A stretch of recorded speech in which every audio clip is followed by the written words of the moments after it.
Hello, I'm now aboard Brittany Ferries on the way to France from England.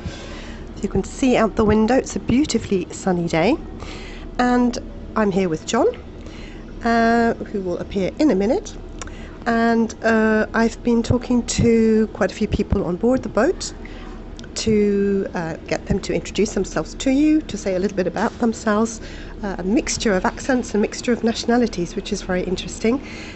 Some people have been brave enough to comment on their reaction to Boris Johnson's resignation on Thursday, so just a few days before the video I'm making today. A lot of people were a little bit reticent and didn't want to give their opinion politically.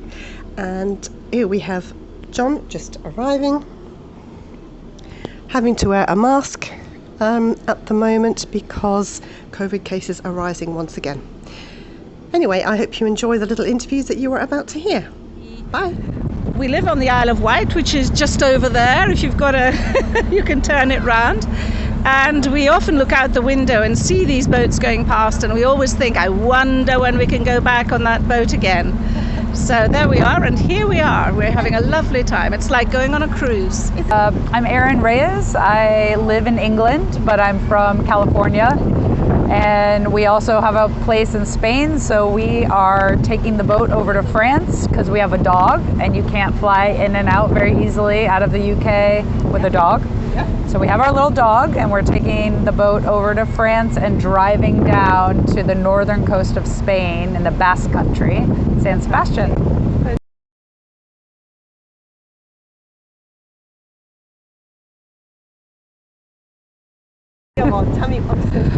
Well, to be honest with you, I find Trump so bad that Boris can't be possibly as bad as Trump. So I tend to not dislike him as much as others because of that reason. But, you know, I think it's okay that he resigned, although I don't know what's going to happen now that he has. So everything seems to be up in the air. But I think that you should take responsibility for yourself if you're going to lie, and shouldn't get away with it. So in that respect, I think it's a good thing. Thank you. Hey y'all, my name is Ashlyn and I'm from the United States, from North Carolina, so I'm down in the South, and I'm here on a trip to Europe for the very first time, and I am really interested in learning all y'all's culture and such things like that. I am nervous because I don't know very many French words. But I am excited. It's a little uncomfortable being out of the States, especially for the first time. Was it your first time in England? Yes, yes. What was your... The biggest surprise was there was no ice in drinks. So I'm used to having an iced sweet tea, whereas here there's no ice, which was a little weird, a little peculiar. This is a really tiny mic. This is cool. It is, I'm afraid, really tiny, but it's powerful.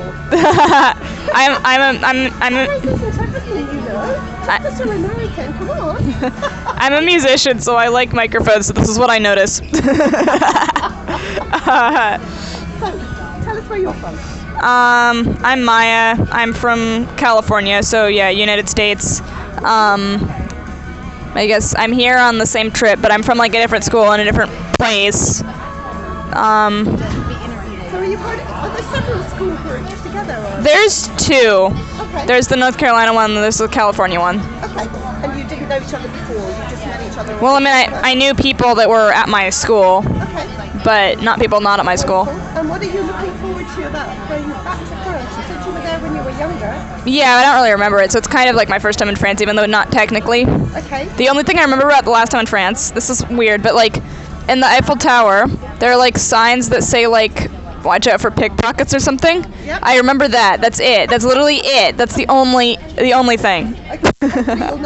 So this is going to be my first time in France. I've been to London once before, but this is my first time in France, so it's pretty exciting. What are you looking forward to? I don't know. So one of the things that is really interesting about Europe is that you've got a lot more military history than the U.S. Now the U.S. has a lot of military history, but a lot of it didn't happen in the U.S. You know, it happened with us coming out here to participate in the World Wars. Hi, my name is Jennifer Taylor. I'm a history teacher in California, and I am here on a student trip that focuses on World War II. So we left England, now we're going to Normandy, then we'll go to Paris, Berlin, and Munich. So are you in charge of the young people now? Yes, I have 10 students with me. Oh, that's really interesting. Yes. Okay, how long were you in England for? We were in England for 2 days. We're in each stop about 2 days. It's a 2-week trip. And do you have an opinion on Boris's resignation? Were you in England at the time? We were flying. Oh, We were flying over, so when we landed, we heard. Yeah. I'm a history teacher, so I think. I'm very interested to see in the future. Yes, and I think his whole party should be outed because they are the ones that turned and really got everyone to believe that he was, he's a liar or whatever, but his party really turned on him, and so I think if he goes, his party should go. The members of his party should go. Okay, my name is Brooke. I am with the EF Tours. My son is a freshman in high school, and he got invited to come on this trip as well. It's World War II in the Western Front. I'm a hairdresser, so I'm not a history teacher, so learning about all of the different historical events has been really, really cool. I knew nothing about the Prime Minister, so that was new news to me. I know about him resigning, and I quite didn't understand why, so I had to kind of research that, and I was like, oh, okay. I'm from North Carolina. Actually, it's a little town called Vail. It's between Charlotte and Asheville. And typical accent from there. Typical, yes. Mine is a little bit more southern, is what we call a southern accent. I'm excited to go to France. I took French in high school, so I know a few phrases, and this is going to sound funny for me saying it, but I remember je m'appelle is my name, so I know je m'appelle Brooke, and I can remember the phrase je ne sais pas, which is I do not know. So that's my 2 key phrases that I can say. Yes.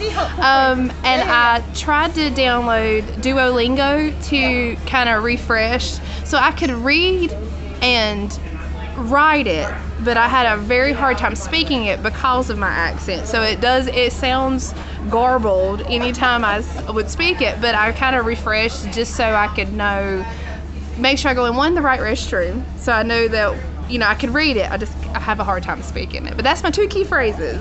Well, I think they will love listening to you speak English. They will know that I'm a tourist. We'll put it that way. I'm Richard.